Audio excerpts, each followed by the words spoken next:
Sponsoring the podcast today is Sempra Services. Greenhouse gas emissions impact us all. In this new podcast series, former San Diego County Planning Commissioner and renewable energy and transportation expert Peter Norby explores best practices for reducing greenhouse gases and making real progress toward a healthier future on the local level. In this episode, Norby sits down with a renowned economist and Point Loma Nazarene professor, Dr. Lynn Reeser, to discuss the implications of government-controlled energy in San Diego. Visit sempraservices.com to learn more and tune into the podcast on iTunes or Stitcher.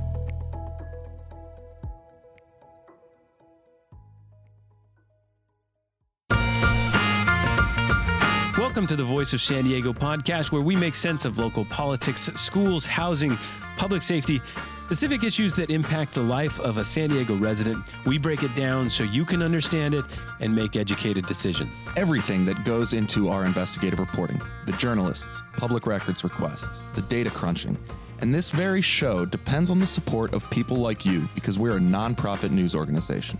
Enjoy the show. Welcome to those of you listening on News Radio 600 Kogo. My name is Scott Lewis. I'm here with my friend, Rivard. Hello, Scott. How are you? Fantastic. So it's been a little bit of a skeleton crew. We've got Andy Keats. He's in New York City. And Sarah Libby's taking care of little Teddy. She's out for a little while. And you see, you're helping me. Thank you. Yeah, always a pleasure to fill in. Now, I've been doing all those jobs. Got some assistance. Jesse Marks, new guy here. Mm-hmm. But also, I'm kind of loving it. I'm kind of having fun. This is like what gets me going, this kind of work, editing and trying to get stuff done. There was a lot of high-energy idle threats this week. Like what? Well, you weren't going to run a story about the convention center because they didn't have the details of the initiative out. Oh yeah, I was gonna boycott it. Yeah, I was gonna have my own embargo and try to convince other people, because you can't launch a ballot initiative without the ballot initiative. That's a principle of mine. Particularly when the devil is and always has been in the details. The only news is the details. We know that they've been working on a ballot initiative for a convention center / homeless / streets thing. So what we wanted is the details. So yeah, I was fired up.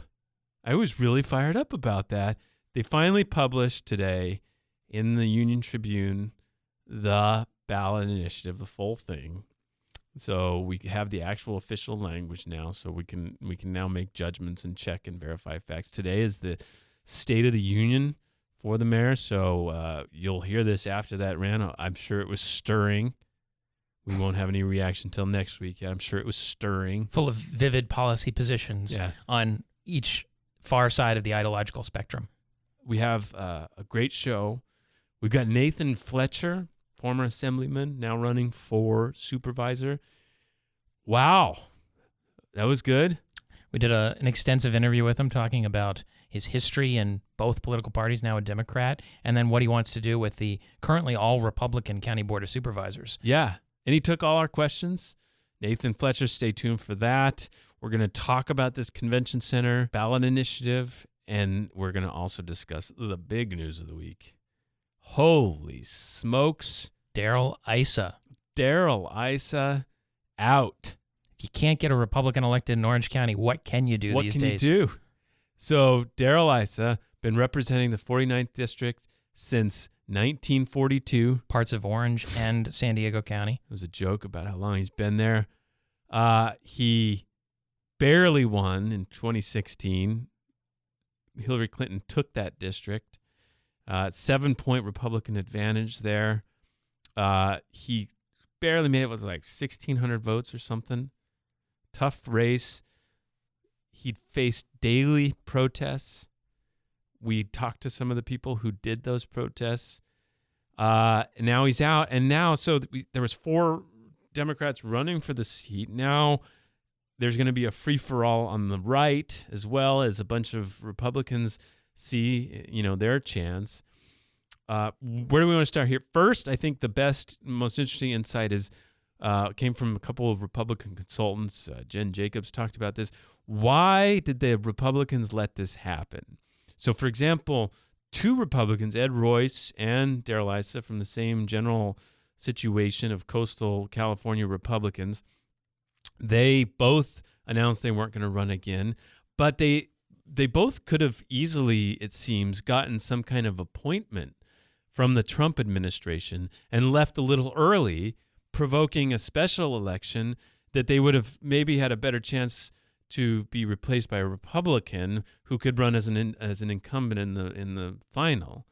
But they didn't do that, and they're going to face, these seats are going to face the best chance they have to turn blue possible in the November runoff. Well, in Issa's case, it's not that he didn't try. In 2016, he had that mail piece that went out where he was trying to cozy up to then President Obama, saying, I'm with the president on some issue or another. And then when Obama was in town for a fundraiser, he said, that is the definition of chutzpah. That is shameless. So you remember, Issa really did try. Oh, Obama said that. Obama said that about Issa. Yeah. So Issa really did try, at least in the later stages of 2016, to go to the left. But that's hard. I think my favorite Issa image from this period, he basically got a wake up call. This is a safe Republican seat, and it's one of those where so safe you can spend your time doing Washington stuff, right? And so he was oversight chairman. He was the lead guy investigating Obama for a while, all that stuff. But he really did abandon the district. He didn't spend a lot of time here. And so he wakes up, and I'll never forget the best picture of him waking up to this reality was him handing out Starbucks cups. this grin on his face, and he's handing out these Starbucks cups as he's serving coffee as a barista for the day. Starbucks, a bastion of liberalism, actually. But don't count him out, because don't count him out. You're right. He might be back in entirely San Diego. Yeah. So the other phenomenon that's happened, we're going to talk about potential candidates for this, but let's talk about this. Good job, Rye. Let's talk about the vultures circling around Duncan Hunter and the California 50th District. So Duncan Hunter's been under investigation since the Union Tribune revealed that he was spending campaign dollars on all kinds of stuff that not campaign related. Personal items, really. Like flying a bunny. My favorite, the bunny that flew across the country, video games, all kinds of stuff. You're not supposed to do that. That's basically bribe. That's basically taking money from people. You're supposed to spend campaign money on your campaign, not your personal life. Did you know that wasn't always a rule? That only came after Watergate? I didn't know that. No. Yeah. Anyway, so it's a rule now. It should be. Very clear one. Yeah. So ever since that started happening, there's been an FBI investigation, and Duncan Hunter the other day on KUSI said, boy, I wish they'd get that over with. Anyway, all the vultures are circling around, ready to take his seat. Basically, the assumption is he'll step down or something. And yesterday, Issa says, I'm in for that seat, or maybe. They're starting to float it. So Issa is one of those vultures. And there was a report in The Hill, one of these Capitol Hill publications, and Hunter basically confirmed it. He said, if I was to blow up in the air, then he would be running for it, is what Duncan Hunter said of Darrell Issa. So there's a seeming plan or possibility of a plan that Hunter's going to implode, and Issa, who was about to implode, is going to come into the implosion and, I don't know, save the day in Alpine. It's so interesting. Well, now, first of all, his district used to be half of Duncan Hunter's current district. So it's not completely, apples to oranges district-wise. But the other thing, it does indicate I can't handle it here, so I'm going to handle it over here. I can't handle the fight here, so I'm going to go for a more safe district. And if you're wondering, can a member of Congress run in a district where they don't live, which, Issa would be doing? Yes, there are 21 of them at least, according to the Washington Post. Members of the House who are representing districts they are not registered to vote in. Yeah. It's very possible. And in fact, some of the main candidates for replacing Issa from the Republican side wouldn't necessarily fit into that district. So a couple of names we've heard. Rocky Chavez seems to be the one that comes up the most, assemblyman right now. He's retired colonel. He's Latino, got some environmental chops, voted for cap and trade for climate action in the state legislature, which makes him actually not well liked in some Republican circles. But theory being like he kind of fits this profile to be able to hold the seat for a while, maybe. Carl DeMaio. Talk radio host Carl DeMaio. Former city councilman Carl DeMaio. Talk radio host. His name comes up. He'd do really well in a primary. He would have a really interesting time in a runoff, as he did when he ran for Scott Peters' seat, 52. A couple of others. There's Bill Horns come up. Sam Abed, the mayor of Escondido. Diane Harkey. So Diane Harkey, the Board of Equalization, which everybody knows about. Bill Horn, by the way, a county supervisor. Board of Equalization heavyweight, Diane Harkey. She's got Issa's endorsement. She shares the same consultant that also is the consultant for Ed Royce, who's not running again. So she's all set. The consultants always win in the end is one of the lessons. Right. Another name that's come up a lot, Kristen Gaspar, just won a county seat. Mm-hmm. And is the chair of the County Board of Supervisors Is she this year? Yeah, this year just named. Gavel turned over from Diane Jacob to Gaspar. Fascinating. So, yes, she's there was some thinking that people with young kids wouldn't want this job because it's going to be seen as a swing seat, so you'd have to travel back and forth from D.C. all the time. Seems like that's what all of them do now, though. I don't know. But you'd have to really pay attention to the district. You don't want to let what happened to Issa happen to you. And then lots going on. Lots of discussions of all these people. What do you think? I think if you're going to have a blue wave, it's not going to much matter who the red person standing in front of it is. And there's going to be a lot of deck chair shuffling while the ship is sinking in California right now. Yeah. So that's the question. The Republicans are trying to put a face on this that says, Issa, this actually helps us. We can have a stronger Republican candidate run in this seat. Democrats say, we don't care who you run. We're just as fired up about it. So the question is, can they do worse? Can they do worse than Issa? Yeah, did he come close because he was Darrell Issa and they knew who he was and they gave him the benefit of the doubt? Or did he come close because he was Darrell Issa and they didn't like him? Yeah, exactly. Like his opposition, his prominence, his national prominence. He's an interesting guy. He was smart on I used to watch Bill Maher all the time. He was on Bill Maher all the time. And he was funny and good. He was good on technology issues. He did the Jobs Act thing but man, he was polarizing on some other stuff. He was a real partisan Republican on many, many issues. The thing I also remember most about him was he really kicked off the campaign to recall Governor Gray Davis back in the day. And then Schwarzenegger's like, thanks. Yeah, I mean, Issa had his eye on the governorship. Yeah. And Schwarzenegger's like, appreciate that. I'm going to take it now. He did. So lots going on there. There's a bunch of other names too. John Franklin, city councilman in Vista, but I guess he's maybe out. He's on Harkey's team, I think. A few other people like that. So stay tuned. We'll try to get as many of them in. We've got Jesse's on it. He's following it. See how that goes. All right. The other big news, this convention center ballot initiative. We finally have something to chew on. Now, this will be the bazillionth time that they've tried to raise taxes to pay for an expansion of the convention center. This time, it's going as a citizens initiative. And the thinking is that they at least want to leave the door open, that it may only need a simple majority of support from voters to be implemented. If you're just joining us, can you explain to those who are why somebody who's like a convention center developer doesn't just come in and build this convention center that's going to make so much money? Well, the center itself won't make money. The idea is that it's like an infrastructure, it's like a road that people will come and use, and then they'll spend money elsewhere. So they'll spend money mostly in hotels. And the argument is that the city literally has a 10.5% stake in hotel performance.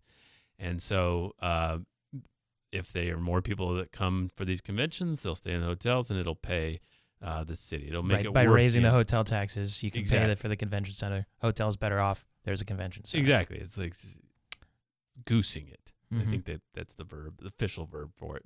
You goose it. So you like that was good. Thanks. There was somebody that donated the other day and said they liked my dad jokes on the podcast. So I'm trying to You're playing to your base. So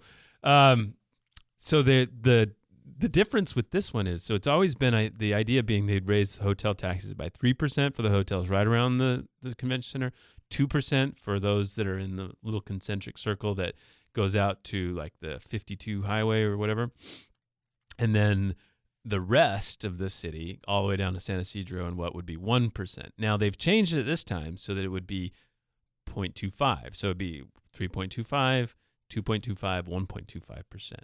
So if you stay in a hotel, you pay $100, you're going to pay $3.25 more than you already do, which is already a bunch. So the reason they want to do it as citizen initiative, they think they can get it in a simple majority, or they're going to shoot for 2/3 so they don't have any question. This is a big negotiation. I think one of the things people haven't talked about enough, this is a pretty impressive negotiation between hotel owners and labor unions. And this is the product of that.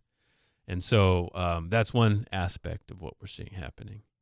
And the other aspect that's really interesting is they have left in it some flexibility to build the convention center in a sort of architecture we haven't pictured yet. So the common idea is just to build a bigger building where it is right now. Expand from the current one. There were a lot of people saying you should just do another building across the street or in the nearby neighborhood called non-contiguous.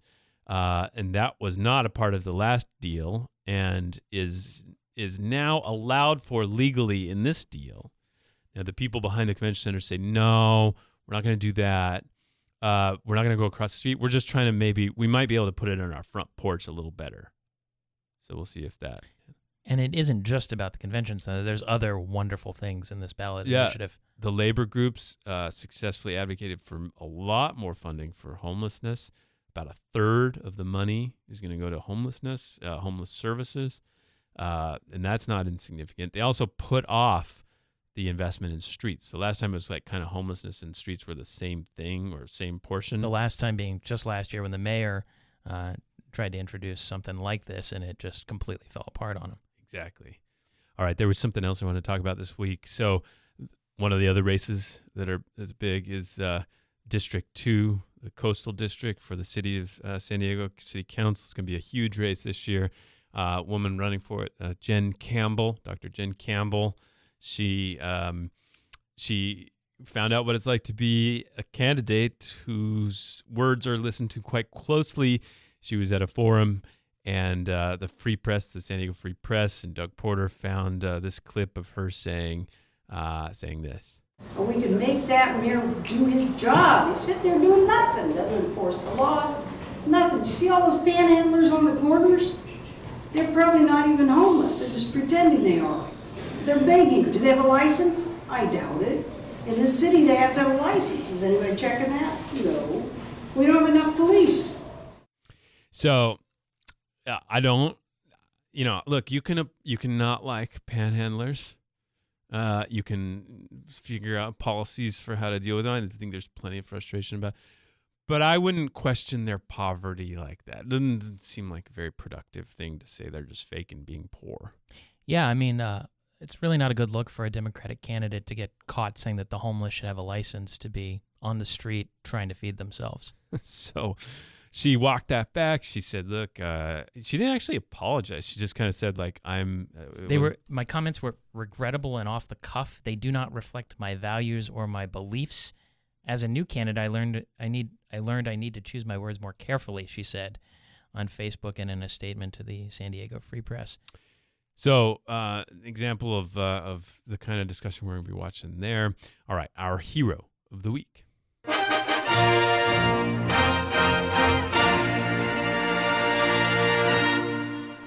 We're going to promise you this isn't a show of nepotism, but we're giving it to Assemblywoman Lorena Gonzalez Fletcher. Why is that, Scott?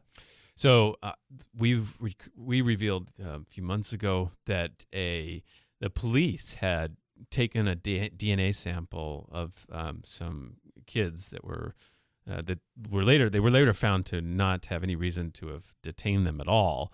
They took a DNA sample. It's illegal to take a DNA sample from minors without permission of their parents or without a conviction.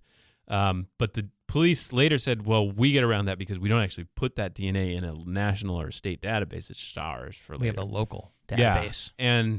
And so it just felt like quite an invasion of a minor's situation. Also, it's just a vague thing to just not have defined that they can just decide to take people's DNA without a conviction and without a permission of the parents. So Lorena Gonzalez Fletcher is proposing legislation to close that loophole, and appreciate her reading Voice of San Diego and our impactful investigative reporting. And Kelly Davis for doing that report. Thank you. Our GOAT of the week. You lose! Good day, sir! This goes to Council President Myrtle Cole. 4 months ago, she and other local Democrats stood in solidarity with the new Working Families Council. The Working Families Council is led by longtime labor leader Mickey Kasparian.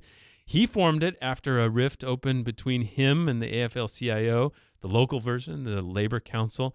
Kasparian faced multiple accusations of sexual harassment, assault, and gender discrimination, and that's what provoked that rift and provoked the Working Families Council. So we asked people in this picture, Myrtle Cole and others have their fists raised with Kasparian. We asked her and others, does that mean you stand with him? And she said, she responded, her press secretary said, Council President Cole was not aware of any allegations against Mickey at that time. That is a ridiculous response. The allegations had embroiled the Democratic Party in drama for 10 months up until that point. So, all right. Stay tuned for Nathan Fletcher. We have him, if you're on the podcast. If you're not, get the podcast. To our friends and partners at News Radio 600 Kogo, thank you.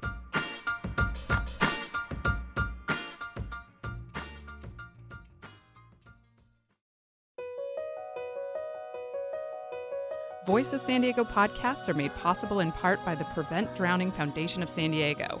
I'm Voice of San Diego's Kinsey Moreland, and I'm here with Greg Buck Buchanan, the foundation president of the Prevent Drowning Foundation. Hey, Kinsey, how are you? Good. How are you? Thanks for being here. Oh, God, it's great. No, love the new studio, too, by the way. Thank you. Yeah, we like it, too. So, Buck, most people know the Prevent Drowning Foundation of San Diego by its former name, the San Diego Junior Lifeguard Foundation. So tell me about that name change. Sure. Well, the rebrand is exciting for us because I think what we wanted to do was give people a better sense of what our focus was. And we have three major priorities.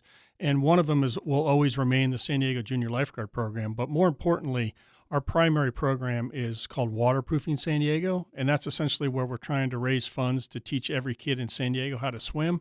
So we think when you come up with Prevent Drowning Foundation of San Diego, it's pretty clear what we're trying to do. Like no one asks you, hey, what are you guys about when you say, oh, we're Prevent Drowning Foundation? It's right there in the name, yeah. I see how that makes sense to me. Yeah, and in all honesty, as much as we love the Junior Guard program, it confused people. They didn't know whether we were the San Diego Junior Lifeguards or, so they'd ask us about registration stuff. And we know that information, but more importantly, we're trying to get people up to speed and being able to swim so they can actually participate in the Junior Lifeguard program. The rest of the sponsored interview with the Prevent Drowning Foundation of San Diego will air at the end of this week's episode.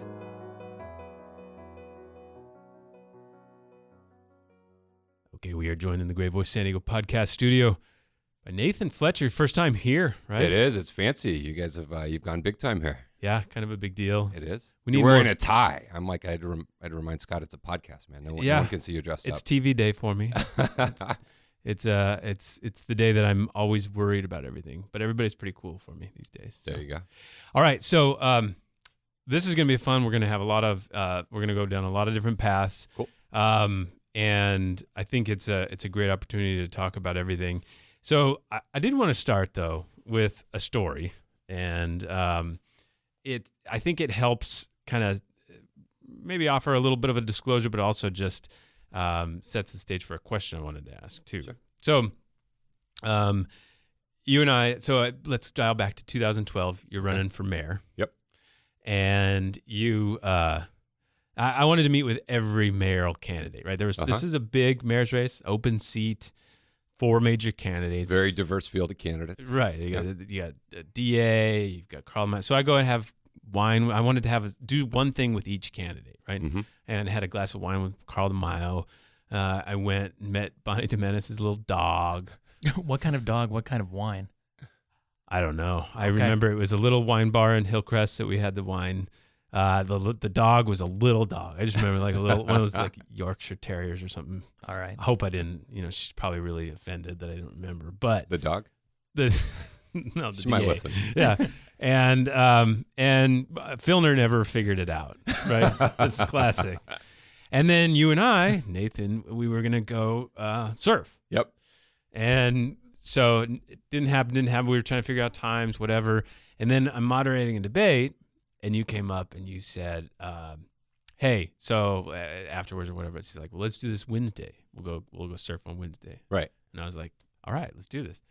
So we go out and we get all. I get him away from his phone. There's no Twitter. Yeah. So we get out and we're walking into the water, and literally, there's only 4 different times in my life when I don't have my phone. Right. Yes. 2 of them you don't want to hear about. and one of them is surfing. And so I'm out and we're walking and you turn around to me. We're still walking in the surf and you say, "I have some news today." And I was like, "Oh, convenient." And you said, "Yeah, I'm leaving the Republican Party." Yep. And there's a video online right now. Probably about right now. Yeah. Yeah.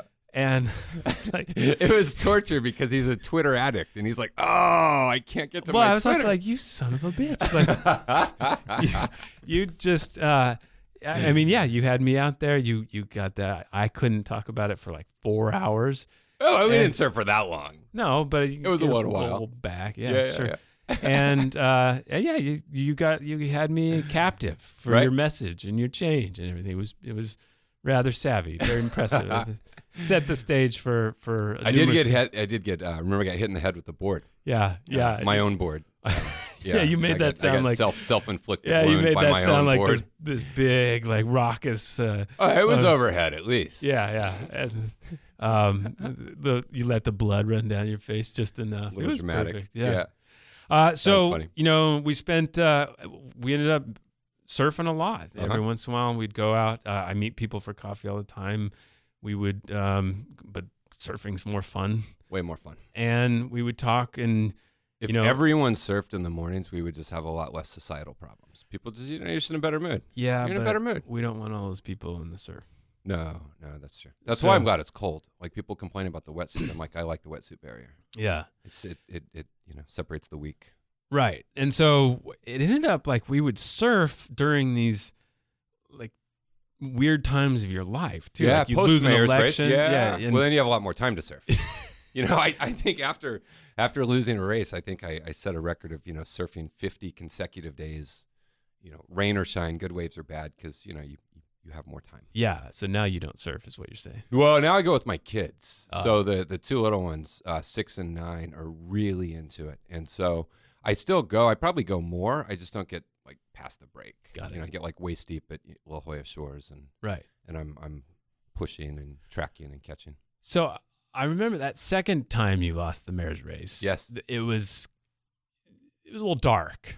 That was a dark time. Yes. It was a little dark. That race was not fun. Yeah, it was a low. And and I remember talking, and I don't remember there was that day, but then there was a couple others later where you were like, "Yeah, I'm done." Right.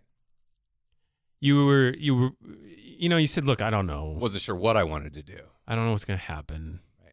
But I'm done. Yeah.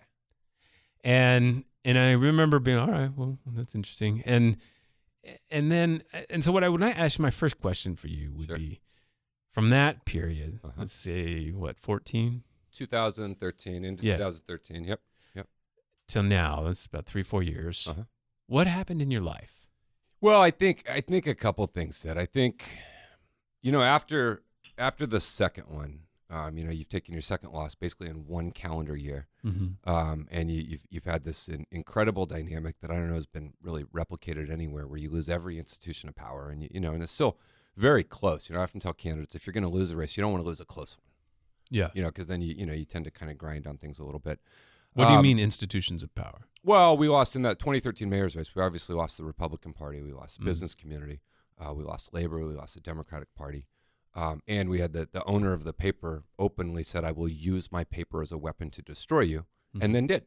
And it's his paper; he could do whatever he wanted with it. But it was, and it was just kind of a lot. And we still almost made it. It's easy to forget in that primary. It was still very, very close, despite all of those external factors. And we're still talking about the second. The second one, yeah. The dynamic in the first one wasn't significantly different. It was, the same general dynamics and setups. And after that second one, I just thought, maybe this just isn't for me. And, there's a lot of things I can do in life. And I've got, I would say, like, there's a lot of parts of life that are great. My kids are great. I've got great friends. I've got buddies from high school and from college and guys I served in the military with, who I still stay in contact with. And I'd always had a commitment to try and serve and want to do good and make a difference. And I thought you do that, the way I felt I could do it best was through elected office. And when I was in the state legislature, I think I showed that.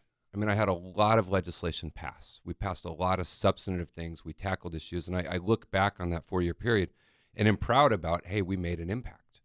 And so I thought, well, I want to go to mayor and I want to do the same thing. And then after that second one, I just thought, maybe I'll just find some other way to do that. And so I went back to work. I was at Qualcomm, and I had a great experience there. I learned a lot. I traveled a lot. I saw a lot of things. There was also a part of you that wanted to experience that life too. That's that right. Didn't want to feel embarrassed about going to Davos or whatever. Yeah, right? And I thought, a lot of my friends were out making money. And doing that type of stuff. And I thought, I've given everything I had, literally 24/7 of my life, to public service in this notion. And so I'm going to take a period of time and do other stuff. And the problem was, I went back to that and I did a lot of substantive things and I learned a lot and I went a lot of interesting places and met interesting people. But I didn't want to get out of bed in the morning. And I was treated great and I had a lot of opportunity. But you can't change what you think about when you wake up in the morning. And when I wake up in the morning, I don't think about making money. I wish I did, and I tried. I really tried, but I drive the same F-150 truck with 200,000 miles. I don't want another car. And in all the time I was there, I didn't buy anything new. I have all the same clothes, and I do the same things. And the things I enjoy doing are not expensive: surfing or hiking or mountain climbing. And so I just wasn't motivated for the pursuit of money. And when I wake up in the morning, I think about, God, you know what? Alameda did this needle exchange program that really worked. And if we could do something like that, it would make a difference. Or I think about how we could change a foster care system. Or I think about even on mental health. I spent a lot of time in that 4-year period between the two working on mental health issues and veterans' mental health issues. And I traveled around the country and I met with top generals and and I tried to come up with policy ideas. And the problem was everything when I wake up would revert back to, how do you move a policy decision? And I got very involved with President Obama and with OFA and was very engaged in a lot of things they were doing. And I got very involved in pushing legislative changes surrounding mental health issues. And so this is the Organizing for America. Yeah, it was Obama for America became Organizing for Action, and I was on their national board. And so every thing that would naturally interest me and I would want to do would be service component and related. But then I would see where, well, we could raise some money and directly do that, or we could move the policy and move millions of dollars and have far-reaching implications and changes. And so everything I was doing just kept reverting back to that. I got asked to get involved in this issue of deported veterans. Well, immediately it came to, okay, well, we need legislation. Well, let's get legislation. Well, we need to go to the Hill. We need to meet with members of Congress. Okay, let's do that. Hey, we need a pardon from Jerry Brown. Let's do that. And so ultimately, I think there's a point where you come to a realization that if your heart is in service and if you're motivated to drive change and if you want to make a difference, if you're willing to go through what you have to go through in a campaign, I believe that's still the best place to drive change and impact people's lives. And so then I had to come to the realization, okay, are you willing to go through that again? knowing that some element of the dynamics will campaigns are what they've always been historically. And in a lot of ways, I was doing a lot of veterans mental health work, and we would work hard and we would raise money and we would provide services and help. And then you read the grand jury report where the county of San Diego is sitting on $179 million in mental health money. And so you have to say, okay, look, I can keep doing these things which are nice and good, but if I want to make a real impact, one of my favorite phrases, anything worth doing is worth overdoing. And if you really want to drive that change, then you look for an opportunity to do that. And that's what got me back to the county, because I think there is such a fundamental opportunity to completely change an entire entity of government in San Diego. And I'm not coming back to do better sameness. It's not, well, they're doing fine, we're going to do a little better. That's not interesting to me. I'm interested in how do we completely transform that entity of government into one that is very aggressive, that is leaning forward, that is pushing things that are making an impact. And I would contend we could come back here 10 years from now, and if we are successful in this idea of changing a mindset of an entire entity, we could look at billions of dollars that would have been invested in hundreds of thousands of lives that would have been touched.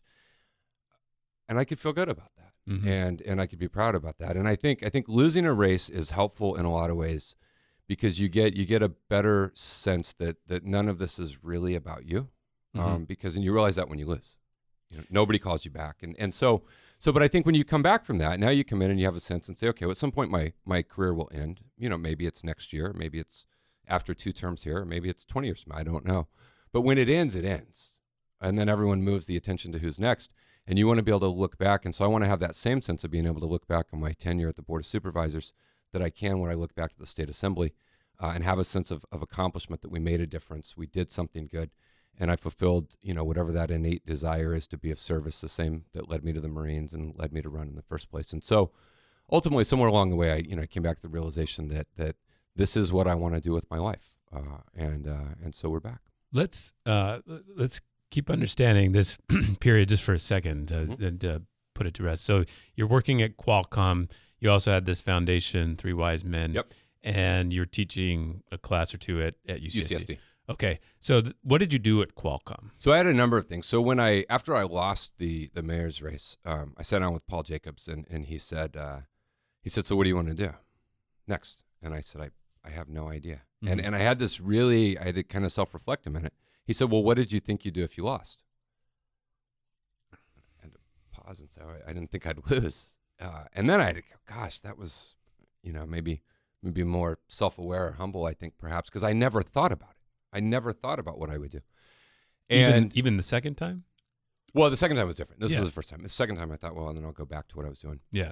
But, and he said, what do you want to do? And I said, I want to serve, and I want to make a difference, and I want to do good. And he said, why don't you come to Qualcomm? And I laughed. I said, well, what would I do there? You're a bunch of engineers. Like, I can't put together IKEA furniture. Mm-hmm. Like, I have extra parts. I do Legos with my kids. It stresses me out. Like, my brain doesn't work that way. And he said, well, we have a lot of engineers. And he said, we need people that can advocate, and we need people that can explain our technology, and we need people that can do these types of things. And I said, well, the second problem is I'm not motivated by the stock price or making money. And I said, I'm motivated by HIV/AIDS programs or these types of things. And he said, well, what if we created a role where you could work on avenues or areas where technology has the potential to improve people's lives? Okay. All right. Let's get into some nuts and bolts. And to preface this and frame this, there's been a lot of talk about your switching parties, and a lot of talk about the tribalism and discussion of the groups and all that. And we can talk about the party itself, but I think what we wanted to talk about today was a little bit more about the policies and the principles and how they shifted, or how they evolved or whatever. Sure. And, I would also say, straight, I think Rye would agree, like there's you can change. We don't have a problem with change. It's like, let's just understand what happened. Yeah. Let's just understand this. And so I think the toilet paper sticking to your shoe in this whole thing is this speech that you gave right before you left the Republican Party. And this is the speech you gave to the Republican Central Committee in town right before they decided to endorse Carl DeMaio. Yep. And, that's been circulated, the tape and everything. Sure. And that's what it's the toilet paper sticking to your shoe on this issue. Right. And I think one of the things that still sticks out is your discussion about pension reform. You're supportive of pension reform. So the idea that that we were going to switch new employees at the city of San Diego to a 401k style, and you were really proud of that. That was an important thing. And I think in a lot of ways, we've been talking about my party affiliation for going on 7 years, and that's fair. Mm-hmm. That's a totally fair question and point. And I think, in a lot of ways, you are in some ways kind of a product. I grew up in a very rural working class community, but it was very culturally conservative. You join the Marine Corps, which is a more culturally conservative entity, and then I come out of there and I go to run for the Assembly. And when I ran for the Assembly, and it's kind of hard in today's world to look back at what the world looked like then, but this was pre-Tea Party. Yeah. This was pre-Trump, and there was a moderate, that old Rockefeller kind of wing of the Republican Party. And when I ran as someone who supported a woman's right to choose, supported marriage equality, believed climate change was real, believed in a pathway to citizenship for immigrants, was in favor of reasonable gun control restrictions, but was fiscally responsible, that type of thing. And I ran, and I remember having an experience. So then you get elected, and I remember I get elected, I go to Sacramento, and it's the first time I'm in a meeting with the caucus. And I texted one of my best friends, and I said, "Oh my God, what did I do?" And he texted back, he said, "What do you mean?" And I said, I'm not one of these, I don't feel it here. I'm just not comfortable. And then one of the first issues that came up was the issue of don't ask, don't tell. And I felt strongly in that. I had served with Marines who I knew were gay. And I said, and so they said, "Well, you're the only combat veteran Marine. You're going to speak on the issue." I said, "Yeah, I'm going to speak on it." And then they went on. I'm like, "Uh-oh, I think we should back up. Like, I don't think you know what I'm going to say." And that was a point where I took incredible flack from the party. And you saw over the years, we had a progression of things where, there's 40, 50 odd times I was the only Republican to vote with all of the Democrats. There were times where I endorsed Democrats, which is a big no-no, and they would support me. And so I was constantly fighting this battle. And this is the same time that the Republican Party is becoming much more conservative. And so you hit a point where you're just like, gosh, I'm not, this isn't for me. And when I changed parties, what I kind of irritated every consultant, because when you change parties, you're supposed to say you didn't change, the party changed. Mm-hmm. And the Republican Party has changed over the last decade. But directly to your point, I had to go in and say, okay, that's half the story. And the other half of the story is I changed. And there are issues and there are things that I changed on. And I think, there's a lot of things that I was always more progressive on. But in particular, on a lot of these economic issues, you learn and you grow. And when I got elected, I was the youngest member of the California State Assembly. And as you go through life, you have experiences and you have kids, and that changes how you think about schools and how you think about funding. Our kids, they only have, my little one's in first grade. He only has this year to do first grade. So if we have a recession, he doesn't get to say, "Hey, you know what, Dad, I'll tell you what, I'll just wait until you have enough money for schools." No, this is it. This is his 1 year to do first grade. Mm-hmm. And it changes how you think about that. And you watch the impact of war, and it changes how you think about war, but it changes how you think about mental health care and services that are delivered. I got involved in a janitor's strike after that point, where I was trying to mediate between the janitors and the biotech companies. And it really opened my eyes to how bad low-wage workers get screwed in this country. And this vital is when you were role, still a Republican, right? Independent. Okay. And the vital role that unions play in working for them and providing for them. And when you look at the working class environment that I grew up in, and that vibrant middle class we need, and the erosion of that, it just changes on a lot of things. And so, I go out and I tell folks on a lot of things, I didn't change, but on many things, including a lot of those things, I did. And well, let me ask you specifically about pension reform, because it does apply to the future too.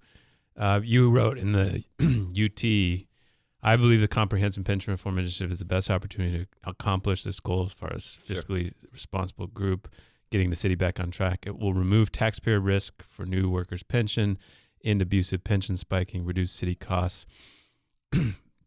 all the things. Right. And I think what the county itself has a more lucrative employee pension system than the city does, as far as benefits are greater for individual employees. There's no similar sort of new tier for new employees.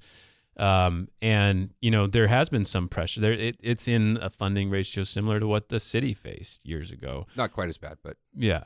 Well, so what, to answer your question, I wouldn't support those efforts today. And I don't think that the experience at the city has borne out that was a wise choice or a wise decision. I think when you have a pension fund that is actuarially sound and is run in an actuarially sound way, then it works. It's math. You put money in, money comes out.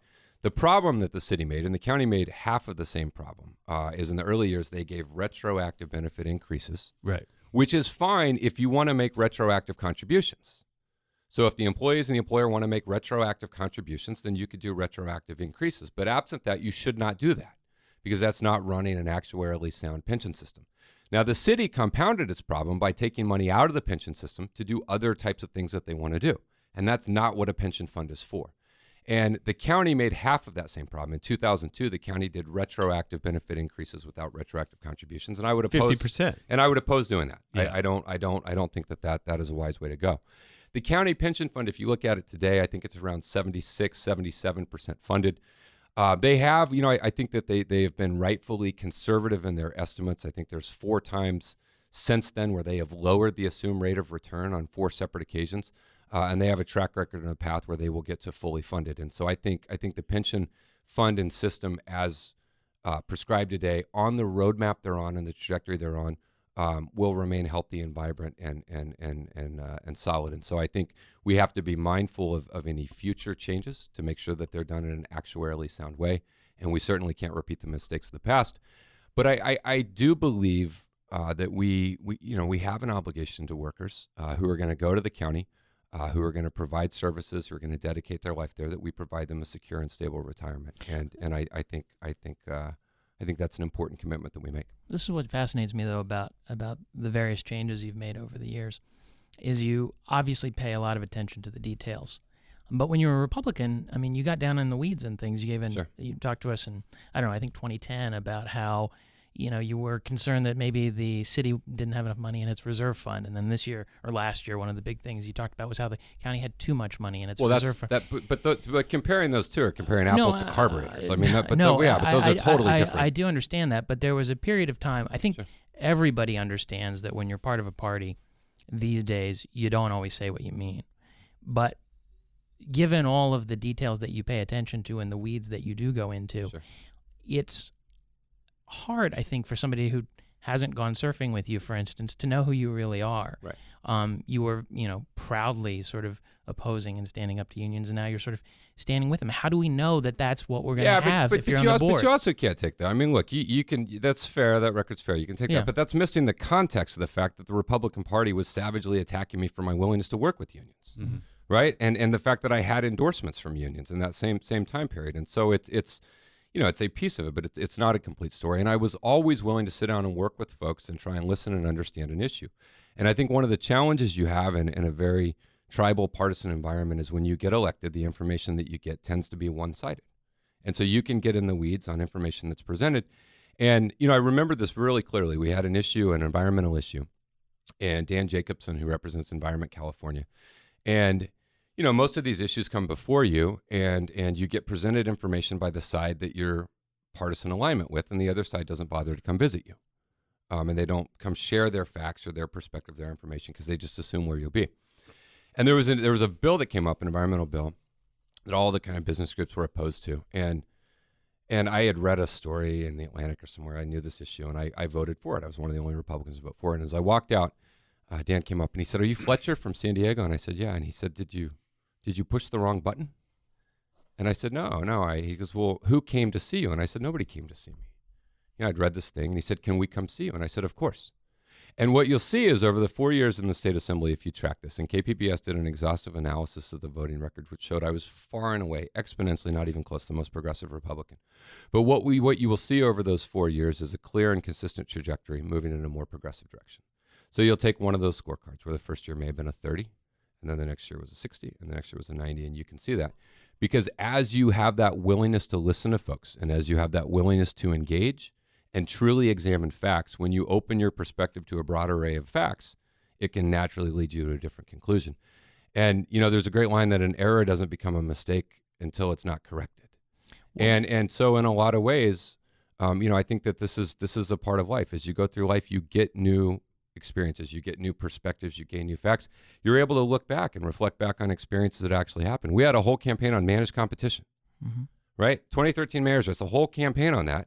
And I said, look, I'd said it, yeah, it made sense, but I'm looking at the facts. It doesn't seem like it's making sense. And everyone said, oh my God, he's flip-flopping. Well, how many things have been managed competition from 2013 until now? Nothing, because it doesn't work. It doesn't make sense. And so the question is, are you willing to, in spite of new information, say that, hey, I think I was wrong? And politics is one of the only professions and the only fields, right, where that is a bad thing. When I was a Marine, if we were going to assault a building and we came up with a plan and we launched into it and we got a quarter of the way into it or halfway into it, and the facts that we believed to be true in the initial planning for that mission were now proven to not be true, would I say, I don't care, you're all going to die? Because what I said at the beginning is the outset, no, you have an obligation to adjust. And so I think in a lot of these things, you have that obligation to say, hey, I was wrong. And I got new information and here's what I think now. What in the Democratic Party would you, from your time as a Republican, look at and say, this is dogma that we accept today that we shouldn't? I've been to the other side. I know you're wrong, Democrats. In terms of, I've become a Democrat. No, I understand. But yeah. But is there anything that you don't accept with that the Democratic Party supports today? Well, I think going back to what I said earlier, I think a good half of the positions I had when I was a Republican were more consistently in line with the Democratic Party. And I would say on some of the other ones is where I've moved and evolved, and I'm comfortable as a Democrat. So just total switch, no vestiges of conservatism. No, I mean, look, we're always going to have. I was scarred by my time in the legislature in the sense of having to deal with $42 billion budget deficits. I'm always going to be fiscally responsible and want to have prudent reserves and those types of things. But I don't think there's anything in the Democratic Party that's out of line with that type of change. And let me ask you this. Yeah. So, what's it like? What are the gatherings like? Compare a gathering of Republicans and Republican supporters to a gathering of Democrats and Democratic supporters. Well, I will say there was always an unease when I was at Republican events. And in a lot of ways I avoided them, particularly after about the first year in the Assembly, because it just got so uncomfortable. Because by then I had had so many of these instances. And, there were a lot of news stories where I was the failing grade in Republicans. There's a UT story where a Democrat from Orange County had a higher score than I did, and I was a Republican. And so it just got very uncomfortable. And so I just didn't spend as much time there. I'll tell you now, I'm very comfortable at Democratic Party events. And I feel at home and I feel at peace. And I had a colleague at UCSD who teaches religion.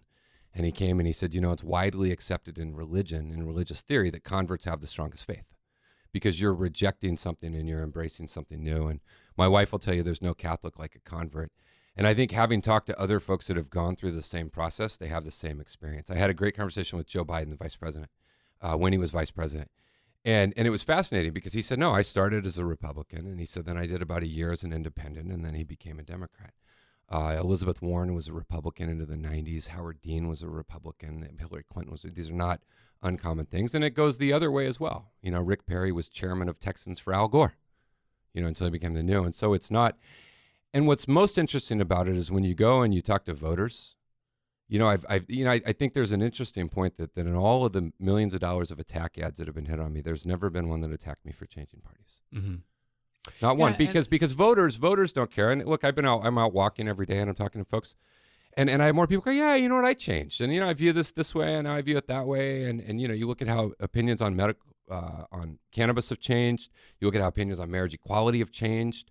You look at this type of thing, and I think regular voters understand as you go through life, people change and parties change, but I still have that same driving commitment to make a difference, to find solutions and to get things done. And so it hasn't, it's an interesting thing, and it certainly comes up a lot, particularly with folks who follow the ins and outs and machinations of politics. But with regular voters, Republicans don't like it because you left their party.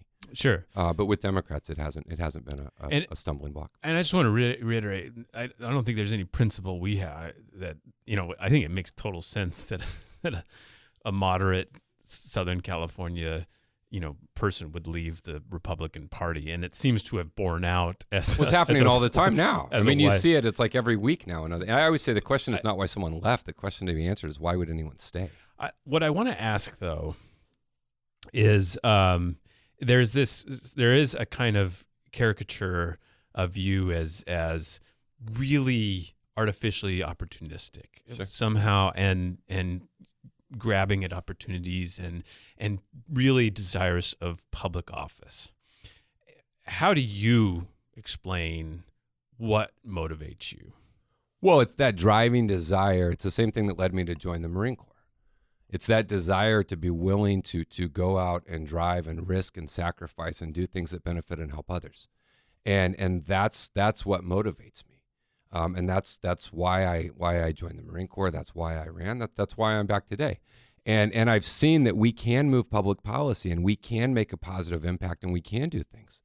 And there's a huge opportunity. Of course, there's an opportunity. There's an opportunity at the county to have massive change that will impact and touch hundreds of thousands of lives. And we should seize that opportunity. We shouldn't. I mean, America's a land of opportunity. The fact that you want to gain opportunity in order to do good, I think is a noble pursuit. And in a lot of ways you can caricature. I mean, there's a perfectly linear, rational conversation of someone who started as a moderate to progressive Republican, who over time learned and grew and had changes the same time the Republican Party was changing, and now arrives at the Democratic Party. The challenge is, and lots of folks who have gone through those similar types of things, most people just don't go through them in the context of millions of dollars being spent against them, and they don't go through them in a public process. Yeah, and do you wish you would have waited? No, I wish I would have done it sooner. I wish I would have done it. I have no regrets about changing party. I'm a Democrat. It's the party where I belong. It's amazing now when you go to party functions and you're comfortable there and you know that's where you belong, and it's know where your values and your ideas align, and the things you want to do. And so I have no regrets about that. As I go back and I look at my legislative record, there are certainly positions or votes that have changed or things that I had to weigh in on. But the things I was driving and pushing when I was in the state assembly, I authored legislation for homeless youth. I offered legislation to protect our environment. Even in Chelsea's law, this is before it became the thing to do in terms of criminal justice reform, we lowered penalties for drug offenders to get them in treatment.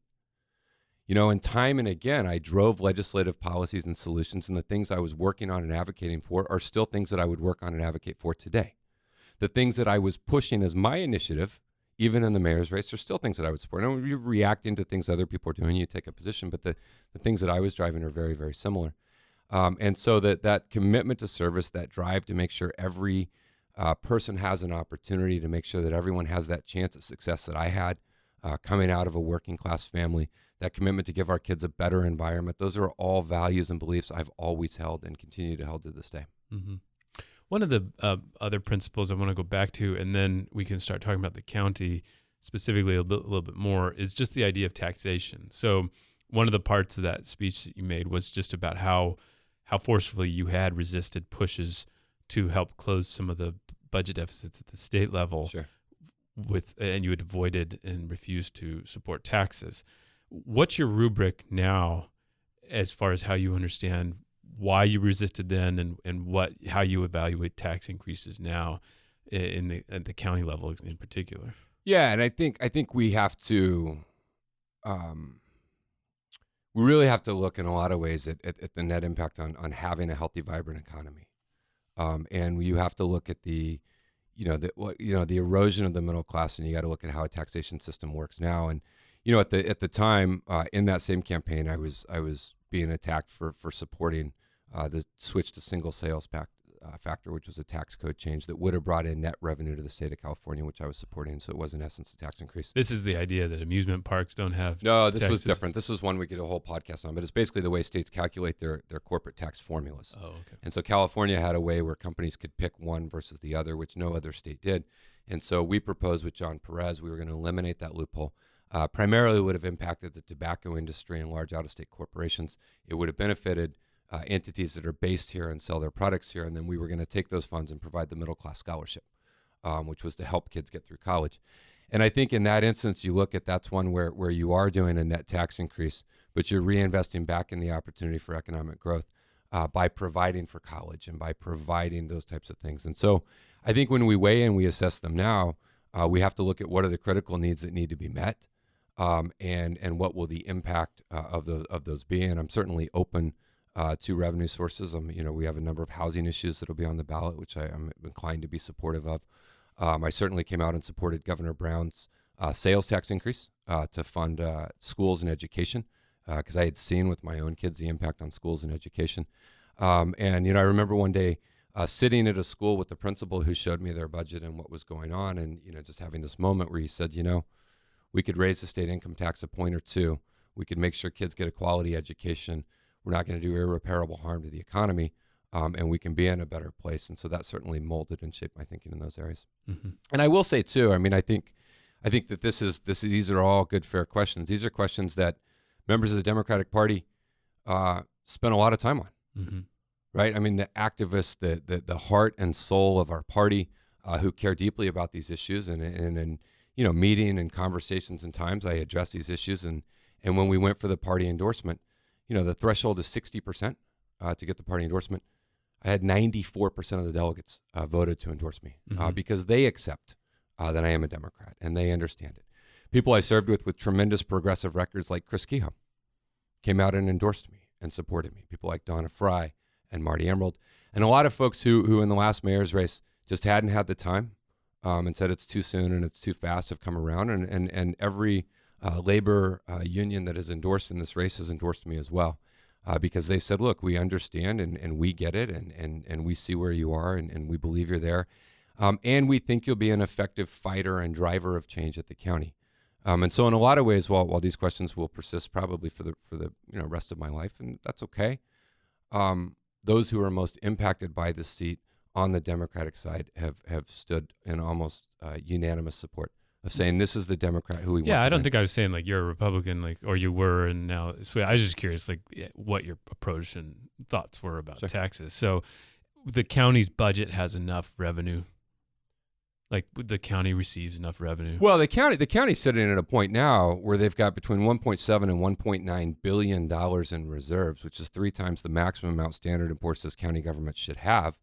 I think we should start there. Mm-hmm. Let's start there, and then when we get a good sense of the good that can be done and the impact and the changes that can be made there, then I'd be happy to revisit some of these other conversations. When we did our study of the county's reserves, how much money was there, and this is a big discussion in this race about maybe unlocking a tremendous public investment in the community.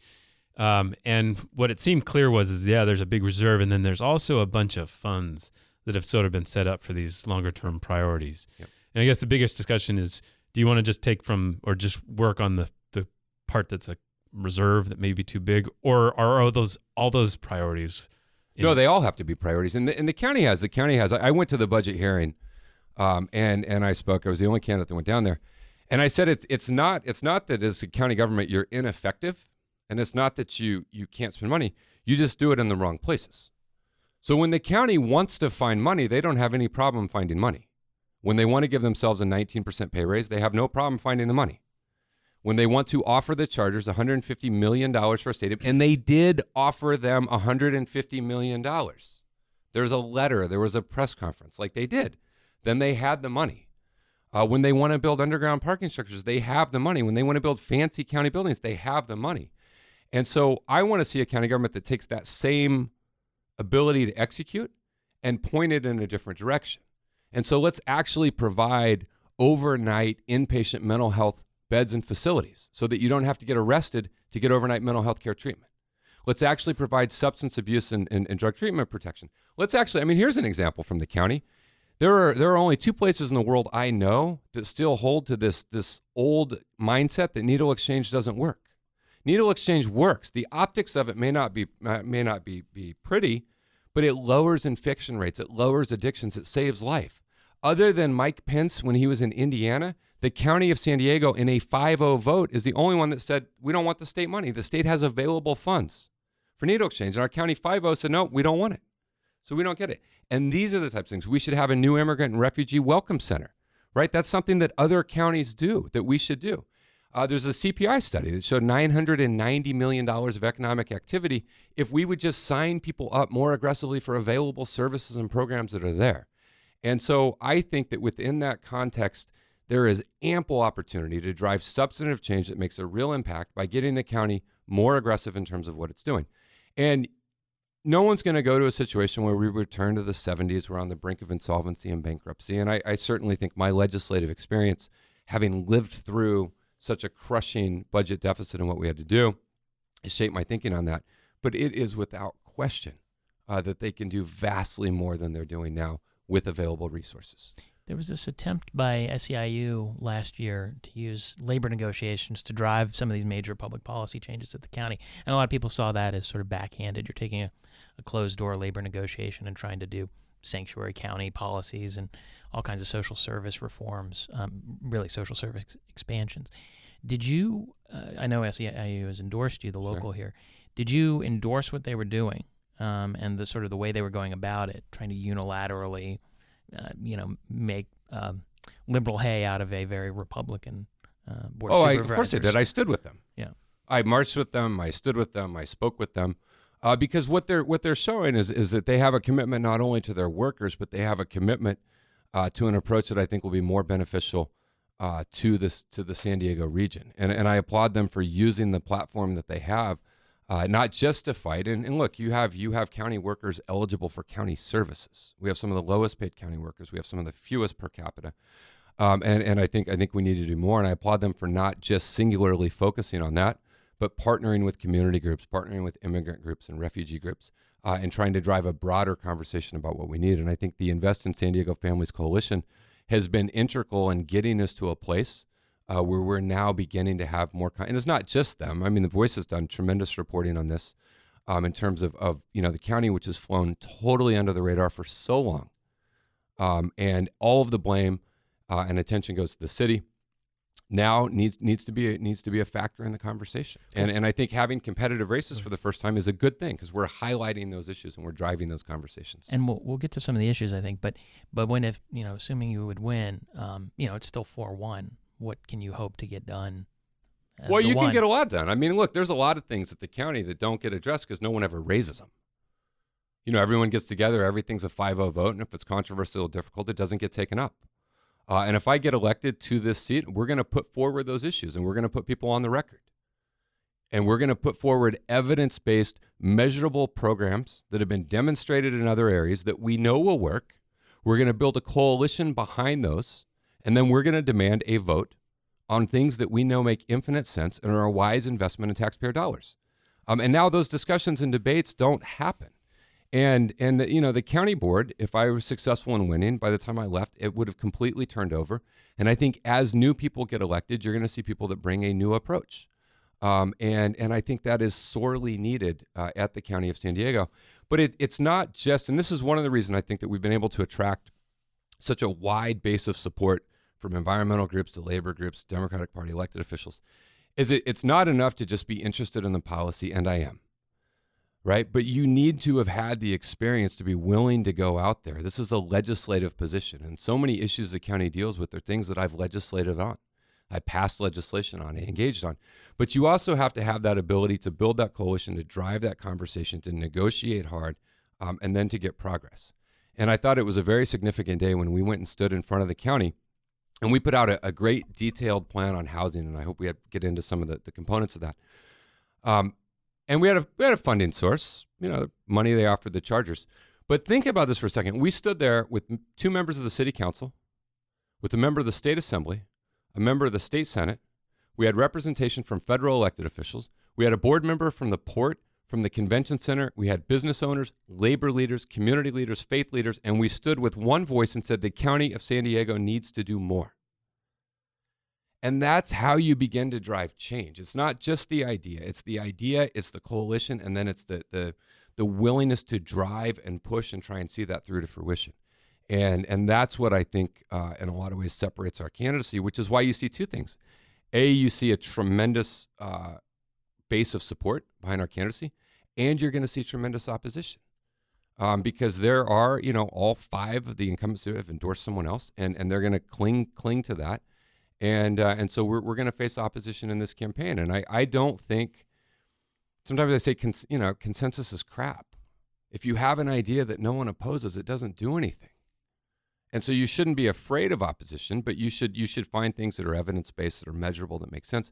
And then you should push and you should fight and you should lead. And so I would contend now, if I win and I stand for re-election, I'll have to come back in here and say, well, what did you accomplish? And I think we'll be able to say we accomplished quite a lot.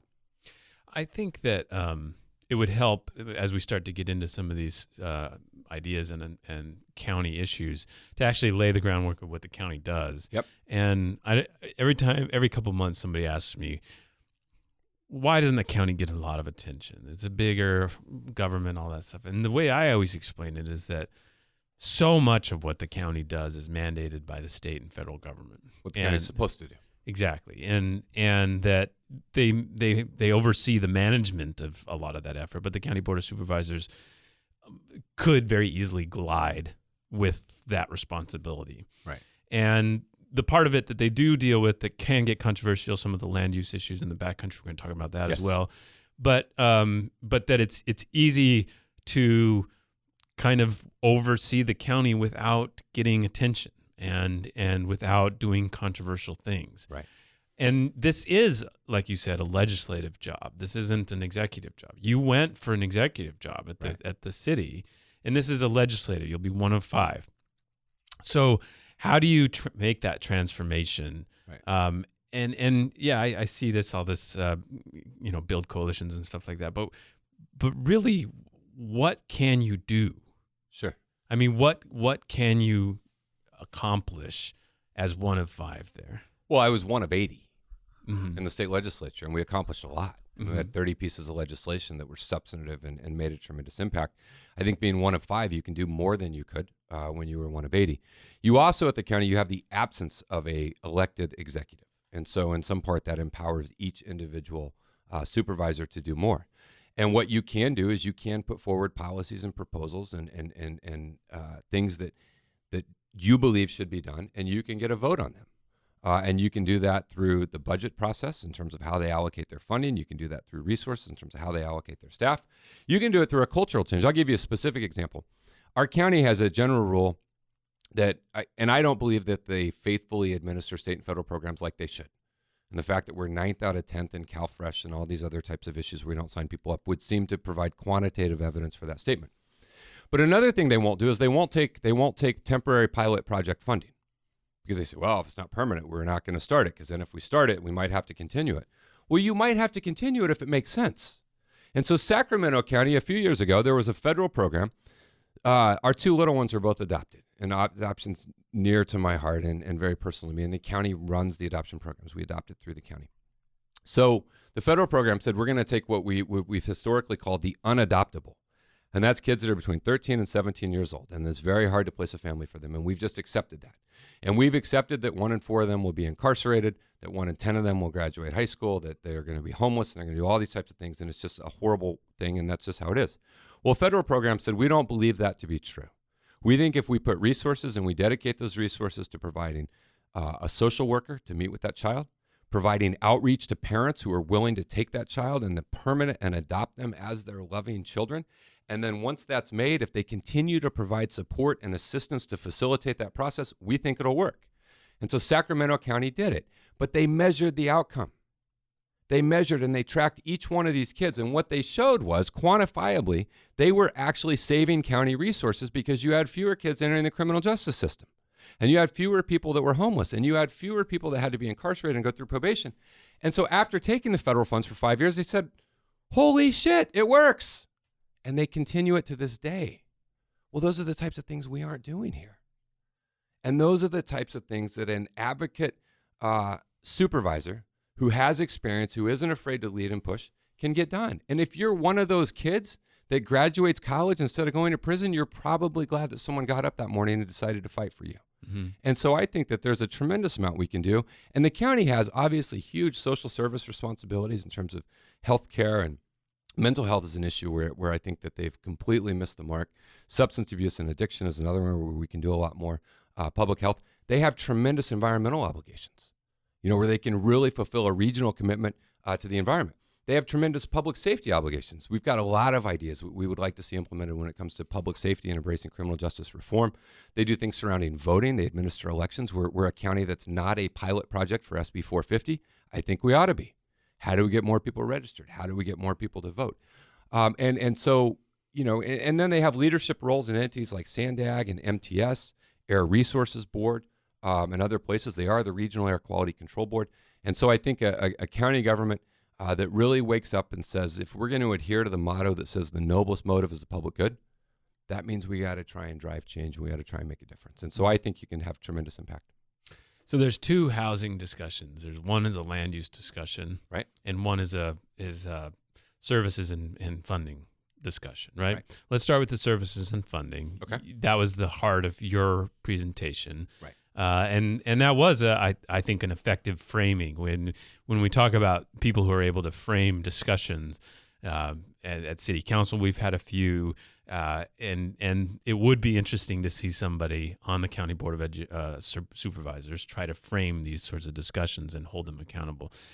You say, okay, there's $150 million. Where does that money go? Well, what we called for creating basically a housing trust fund, and we had a number of components to that. One component of it that was easiest and quickest was providing direct rental assistance, which is a Band-Aid. But if you're homeless or you're on the verge of being homeless, it's a pretty important Band-Aid.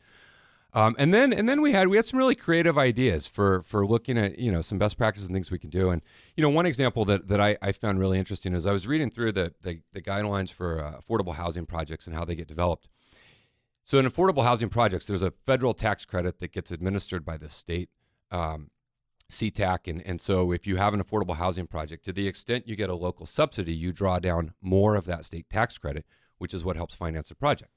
So one idea we came up with that was very creative is if you're a developer and you have your developer impact fee, and let's say that's $5 million that you have to pay for improvements.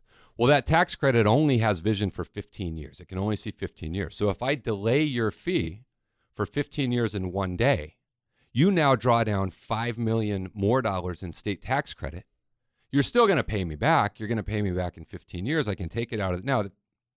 That million, 15 years, not the same. So we may negotiate a little bit on what that would be. But those are the types of things that we can do. State legislation passed last year, a Senate bill that's providing more money for roads and those types of things. And there's opportunities where we can take some of those funds now and put them in these new project areas to help do the same type of thing where we're addressing the infrastructure issue. There's things that we can do with density bonuses and affordable housing tax credits and vouchers where we can draw those down earlier to fund construction to try and get to a viability point so we can get more of those projects up. Washington did a fascinating thing where they went out and they basically said, and you got to work their communities with this, but they said if you'll build a granny flat or an auxiliary housing unit, we'll pay for it. We'll pay for it. We'll pay the permitting, we'll pay the construction, you pick the color and the model, and we'll put it up. You have to agree to take a veteran in need or someone who hasn't been chronically homeless but is struggling into that building for 5 years. And then at 5 years and one day, you own it outright. You could see a tremendous increase in housing stock for a very low investment if you do that. And so I think the county has the ability to really be creative in terms of maximizing and leveraging its dollars, leveraging its state dollars and its federal dollars. And that's why I think in a lot of ways, the relationships I have in Sacramento, the experience I have there is a tremendous benefit because, we can go and we can leverage those things. We can get budget things. We can get pilot projects. We can get things. And I think all of that kind of culminates in really driving substantive change. I think the other that Scott was alluding to is the land use decision, and they're actually fairly connected. I mean, if you look at a developer who's arguing that they want to build in the backcountry, right. They're saying this is a market-based solution. Let us build this house in the middle of nowhere, and you'll reduce homelessness by making homes more affordable. Do you support these sort of leapfrog developments like Lilac Hills? No, I don't. And there's two competing visions for where we want to go as a region, and the one that I believe in says we're going to do more infill development. We're going to do it along transit corridors. We're going to increase density, and we're going to do those types of things. And then that's the other approach. And I think that approach is wrong for a number of reasons. First off, if you look at the county general plan, so the county general plan was updated in 2011. It had not previously been updated since 1978. So in our lifetime, it took them all that time to do it. Let me just establish the county general plan does the zoning for all of the areas not under a city. So that's right. not City of San Diego, but all the areas that are unincorporated. It says you can build this many homes here, this many homes here. Right. And what we're talking about is some of these plans that come up and say, we want to build all these houses here. It's not zoned that way, but just let us have it. You're saying no. No, I don't. Or are you saying no, maybe if you do blank blank? I haven't seen an argument that would convince me of that. Okay. And part of that reason is when you look at the regional housing needs assessment, which is done by Sandag, which the county complies with, there are 22,000 available housing units already zoned for housing, consistent with the vision that adheres to climate change, consistent with the vision that adheres to a new approach on transportation, consistent with the vision that, heaven forbid, we look at fire danger and fire risk. I mean, Houston was told, hey, don't build in these flood areas, and then they built there, and then people died. And so why we would go into areas that we know are prone to wildfires and we know is going to increase carbon emission, we know is going to create significant traffic congestion, and we know is inconsistent with the general plan that they spent a decade and millions of dollars updating, is not the approach that I think we need to take. And so, there's 22,000 units in the county that are zoned to be built that way. There was a robust process. Environmental groups, labor groups, building groups, business groups were all a part of that process. And I think that we should adhere to that. Another area that I think the county needs a little more focus and attention on is the backcountry fire protection, though. Because when you go and you look at how much we spend per square mile, we spend about $10,000 per square mile in county fire protection in partnership with CAL FIRE. You go and you look at LA County. They spend about $500,000 per square mile in fire protection for unincorporated area. You go to Orange County, they spend almost $1 million per square mile. And then we wonder why we have such ravishing backcountry fires. And so, I think, my belief and vision is that we should adhere to the general plan. We should go into that, and we should push housing that is along transit corridors, that is increasing density, that is doing those types of things. And the county supervisor should use their land use authority to make that happen. They should use their positions on Sandag and MTS to drive that to be a reality, and they should use available funds to try and augment and help increase the supply. One of the things the city of San Diego is dealing with is the execution of its climate action plan, which requires it to make big reductions in their greenhouse gas emissions, which will be accomplished supposedly by building homes near transit and by reducing commutes, changing the way people commute, and then also switching to 100% renewable electricity that we perhaps purchase through the government itself. So there's two issues there. The county is also dealing with maybe a climate action plan in the future. Right. Would you support one like what the city has done? I would. I was really critical. I wrote a piece in the Huffington Post right at the outset of the campaign where I criticized the county because they passed a climate action plan, except it wasn't real and it wasn't measurable and it wasn't, and Sierra Club sued them over a series of years and ultimately prevailed.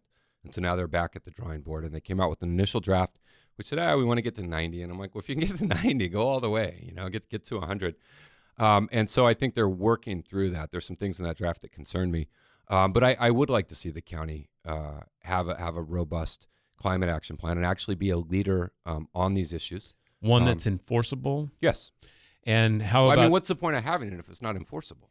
And how about the issue of purchasing electricity? This idea going forward that the CCA. city, the community choice aggregation, right? Which is something that Supervisor Jacob supported last year to at least study and got shot down by the... She couldn't get a second. She couldn't get a second. Which even go to a vote. She was chairing the board, and it was an embarrassing. No, thing to watch. CCA, I support community choice. And I think you can go and do you can look at insist Sonoma. on it, or do you say it's a great option, we should consider it? No, we should do it. And we can go look at Sonoma. We can look at San Jose. We can look at Monterey. Like, there's enough case studies now where this is not an experimental thing that no one's ever done. Mm-hmm. And so I support it. And I think it's going to be a part of the city's plan, and I think it should be a part of the county's plan as well. And what other, you mentioned mental health. One of the things that the county is required to do is provide health care for the poorest people, right? Other counties do this by actually having a county hospital. Right. What the county of San Diego does is contract. I believe it still contracts with certain hospitals, right? These negotiations happen every year or every so often. So when you say you want to help and increase and improve the county mental health. Are you talking about the county operating more mental health facilities itself? Well, whether it operates themselves or it contracts with someone who provides them, we have to get more facilities. We have to get more access. We have to get more beds, because the reality is in San Diego County, it's devastatingly sparse in terms of the ability to have mental health facilities, particularly overnight facilities where people get help. And when you look at the homeless crisis and you walk down the streets, you don't have to walk very far to really acutely see the impact of the mental health crisis and epidemic that is impacting us here in San Diego. And that's the county's responsibility, and that's the county's obligation. And that's where the county needs to step up and play a more leadership role in providing those. And, there's a county, Darrell Steinberg, who's a good friend of mine I served with in the legislature. He's now mayor of Sacramento. He came forward in Sacramento, and he went to the city of Sacramento, and he said, look, let's work out something. Within the confines of the city, you're going to build the structure, but we're going to provide all of the services, true wraparound services, right? We're going to take a service-enriched approach to doing that. We're going to measure the outcomes. We're going to partner. We're going to do this. And I think it's going to be great. And we'll see the metrics to see if it works. But our county, what we get from our county is be happy that we put up hand washing stations. Let me go ahead. Just one thing on the sort of outsourcing and contracting. Assemblywoman Lorena Gonzalez Fletcher, a relation, had I do know her a little bit. Yes. Your wife had endorsed or I think introduced a bill last year that would put up a lot of hurdles for county governments to contract with. Well, the hurdles that it put up were actually you had to demonstrate and be able to show that the needs would be met. Mm-hmm. And so I don't know why that's a bad thing. I mean, we've just seen a decade of experience at the city of San Diego with this same notion. And so I think that what was proposed was smart and it made sense. Like if we're going to be wise stewards of taxpayer money, look, we should rightfully hold government accountable for the programs they run. We should ask for metrics. We should ask for impact. We should be able to see those and we should know what those are. We should ask for those same things from outside entities that are getting government funds to deliver the same services. And it baffles me that people that want accountability of taxpayer funds and want transparency of taxpayer funds would oppose that. And so I mean, that's just something I don't understand. I mean, we should hold those to the same standard as we would hold a government if they were running the program. And then we can measure it and we can make an evidence-based decision. One of the things, we should wrap up soon. One of the things that was a little dark to see the other day on Twitter, or I guess it was a couple months ago, an old supporter of yours, Omar Passons, who you're running against in this race. He's running for county supervisor. He and Lorena got into a little Twitter spat, an exchange of sorts, and it was odd for me to witness because I remember Omar walking for you. It was in my TV ads. Yeah, he was in your ads. Yeah. He walked for you when you ran for mayor. And he said, in that exchange, and she threw it at him and said, you used to support him and now you don't. And this is all hypocrisy in a way. And he said, look, I didn't do my homework and I didn't realize in essence that I was being deceived. And it was just like, it was dark to see that. And what happened? Like, why does this sort of thing have to happen? Is this the inevitable result of a candidacy and a rivalry that you can't have a race against each other without mutual respect, or did something else poison this as we start to talk about the landscape of this race? Well, my wife is a strong, passionate, intelligent woman, and she is infinitely capable of speaking for her own tweets.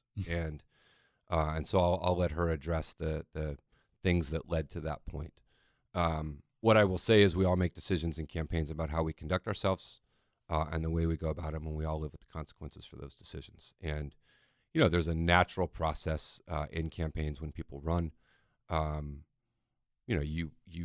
believe, I wouldn't be running if I didn't believe this. I believe that out of the field of candidates who all have strengths and we all have weaknesses, and none of us are perfect, certainly not me. I mean, as anyone who's had their flaws on public display, and there comes a point where you just have to embrace those and you have to go forward with those. But I believe I'm in a position to best drive those changes forward. I think that's a combination of experience and leadership and desire and all of those types of things. But every candidate has to make their case for what makes them unique and strong. And there's a natural conflict that happens between candidates in terms of advocating for, why you should support this person and not that person. And that's just a natural product of the campaign process. What is it like when you've witnessed now so many years of these endorsement battles, of getting a union endorsement or getting the party endorsement, and you're good at it now. Well, I don't know if I'm good at it. Better. You got there's a great line. There's nothing to learn in the second kick of a mule. And, yeah. You learn a little bit as you go through. But one of the things I think that's caused some bitterness in that particular rivalry is that that he feels like you pushed too hard and got those things too early and too strong. I don't know what that means in the sense of, but except that, is there a line that you can't cross as far as getting those institutional supports early? And what does that look like, and why were you on the good side of it? Well, when you run for office, you're supposed to get endorsements. You're supposed to put out policy ideas. You're supposed to. These are things that you do, and there's an oddity in this race where somehow that's become a weakness. It would be like a player showing up to the Padres to say, "Well, my batting average is low, and I don't hit many home runs." But no, this is what you do. You go out and you campaign, and I'm proud to have the party endorsement. I'm proud to be the Democratic endorsed candidate. I'm proud of the fact that it was 94. It wasn't controversial inside the party. I'm proud of the tremendous base of elected officials that support me, from Todd Gloria and Chris Ward and Barbara Bree and Juan Vargas and Scott Peterson across the board. I'm proud of League of Conservation voters endorsing me, and I'm proud of all of that because the issues at the county are so important that people are ready to drive change. And I think, I've been on the losing end of endorsement battles. And when I lost a party endorsement by a vote, I didn't criticize the party and I didn't criticize the process. I said, I am a Democrat. I respect their decision. And that was a choice that I made in those. And I think when you then come back down the road, you endured some goodwill because of how you conducted and handled. And I think every candidate has to make those own decisions and calculations for themselves. But if you are a candidate and you are running for office, you should build as much support as you can. That's why you're running, and that's what you do. And it's only unique to this race that somehow that's become a negative. Bonnie Dumanis, got to ask you about this. Judge. Old friend. Judge Dumanis.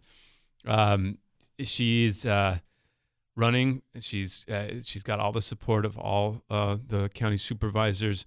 I think there's a lot of interest that a woman might be more attractive for voters. This is the year of a lot of women trying to get activated in politics. What's your critique of her campaign and her record? Well, the race is going to come down to a simple question. If you think the county is too aggressive and they're investing too much and they're doing too much to help too many people, then support Bonnie Dumanis because she'll slow them down. And I don't happen to believe that that's true. And I think when you go and you say you have 5 Republican supervisors that are governing consistent with their party's beliefs and ideals, and I think we should go a different direction.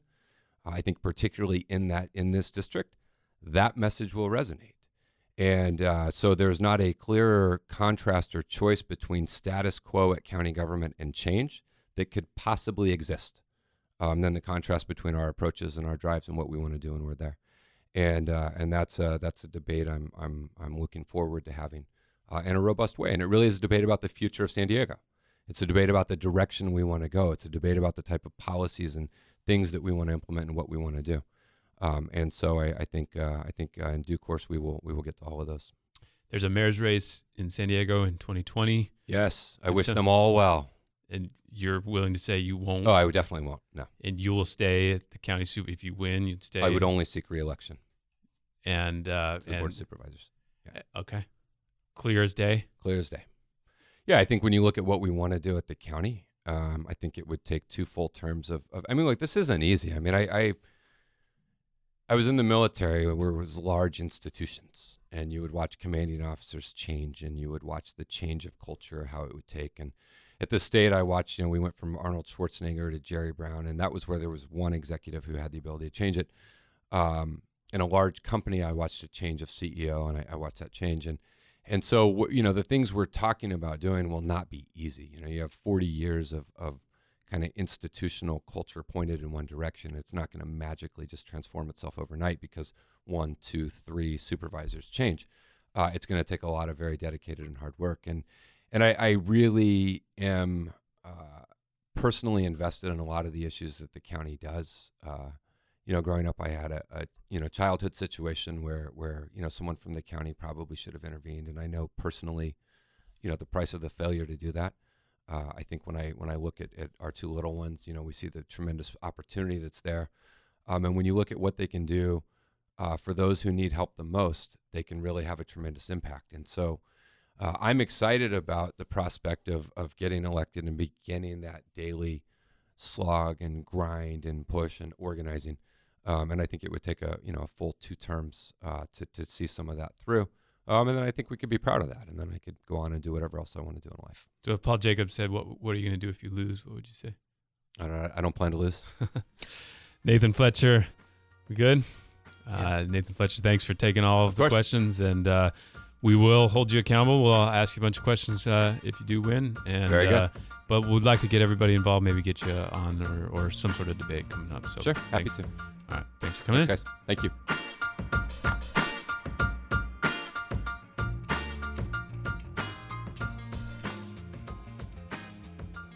And now back to our sponsored interview with the Prevent Drowning Foundation of San Diego. So just to be clear, even though the name has changed, the priorities have not changed. You mentioned a few of your priorities. What are some of the other priorities moving forward? Yeah, so there are 3 major goals, and they haven't changed over the years. But number 1 is definitely waterproofing San Diego, which is a 3-pronged approach to basically teaching kids in San Diego how to swim. So it starts with an awareness component where we go into schools and we kind of pump kids up that, hey, the water's fun, you can have a good time, but you got to learn how to swim. And then we follow that up with learn to swim lessons. So we actually get kids in the water and, give them that exposure. And then one of the cool elements that we bring to the next phase is we take the kids who've gone through the swim lessons out to the beach for the very first time and give them a chance to mess around on boogie boards or stand-ups. Some of them who are good, they might want to surf or just basically enjoy the environment that we have here. So that approach is intended to get kids really hooked into the potential for, wow, the water's fun, and we want to get better at, basically being proficient in it. And so how will these changes impact the current junior lifeguard program? Will it at all? No, not really. I mean, we support the junior lifeguard program through scholarship support and any kind of equipment needs they may have. But the bottom line is that's a well-run program by James Murphy through the city of San Diego, and they have it dialed. So we're there to help them whenever we can. But we are major partners. And so it's important to reiterate, in order to be a junior lifeguard, you have to be able to pass a swim test. So we are omitting a ton of kids in San Diego because they can't pass the swim test. So we're on the forefront of that effort to try to get kids basically water savvy and water skilled so they can pass the swim test and then get to do stuff like playing junior guards and maybe go to the beach, be safer in their community pool, just basically have a fun time in the water, because otherwise they're going to look at that water and be afraid, and many kids are. Right.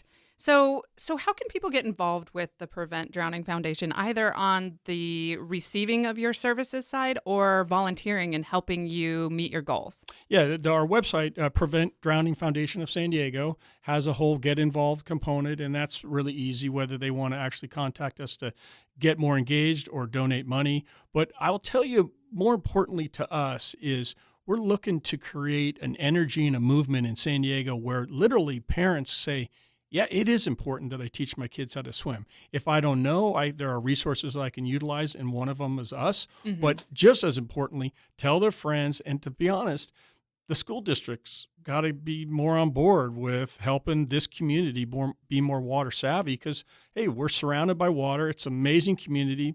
People like to play and talk about the water elements, lakes, beach, bay, backyard pools.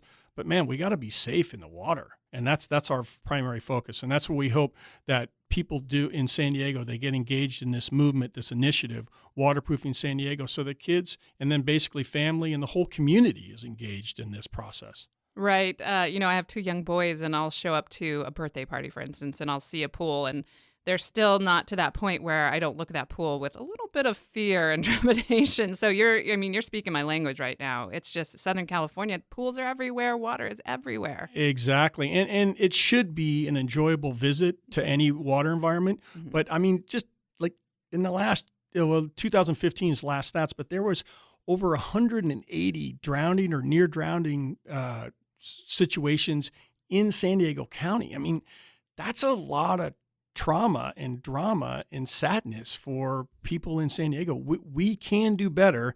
And you as parents and everybody who's trying to engage their kids in water safe, it's like, that's a major mission. And so that's the name change just helped us punctuate that a focus and that desire. It's like, yeah, we can do better, but let's start with prevent drowning by teaching our kids how to swim.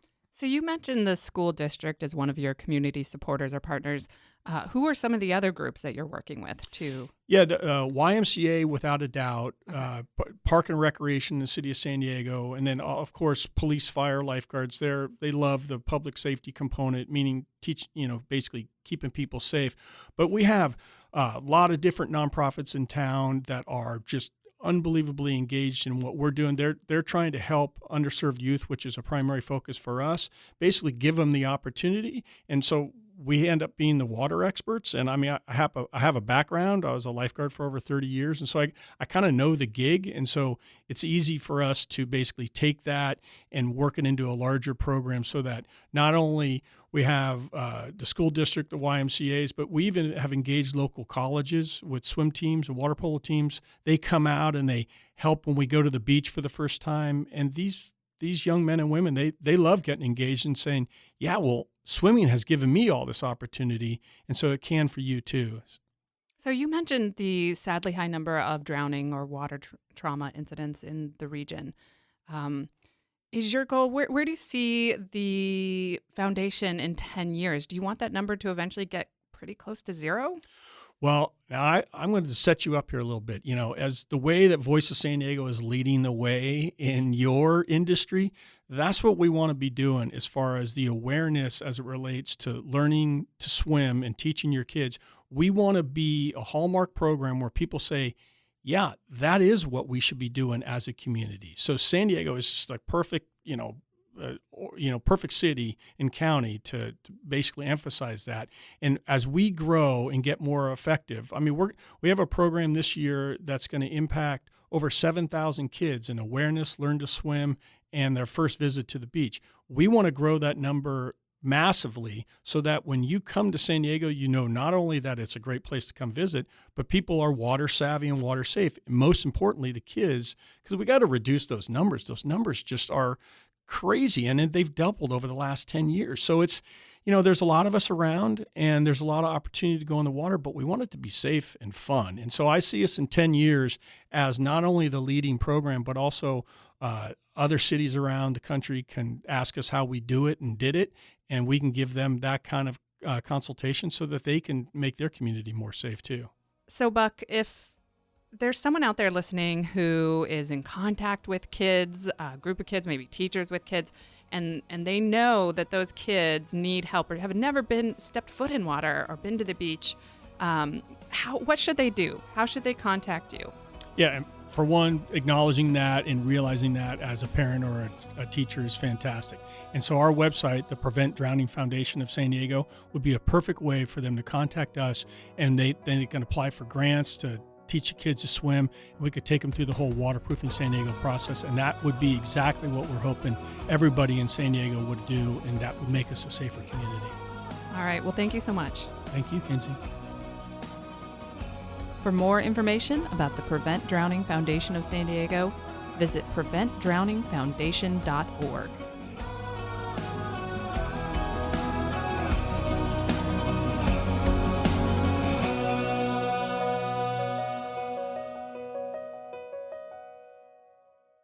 The Voice of San Diego podcast is part of the Voice of San Diego podcast network. Visit voiceofsandiego.org/podcast to learn more about the Cura Chaos show about movers and shakers on both sides of the border, Beer Talk Radio, our business shows Startup Vault and I Made It in San Diego, and the rest of the shows in the network. If you like the show, go to voiceofsandiego.org and click the donate button, Or if you'd like to sponsor it, contact me at kinsey@vosd.org. That's KINSEE@vosd.org.